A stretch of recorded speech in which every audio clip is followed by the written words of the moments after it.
বাংলাদেশে শুরু হয়েছে নতুন যুগের ট্রাফিক ব্যবস্থা। এখন কৃত্রিম বুদ্ধিমত্তা বা এই প্রযুক্তি ব্যবহার করে ট্রাফিক নিয়ন্ত্রণ করা হচ্ছে।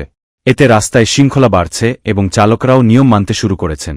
আগে যেখানে সিগন্যাল অমান্য করা, উল্টো পথে গাড়ি চালানো বা জ্যামে আটকে থাকা ছিল সাধারণ ঘটনা, এখন এই ক্যামেরা ও স্মার্ট সিস্টেমের মাধ্যমে তা নজরদারিতে আনা হচ্ছে।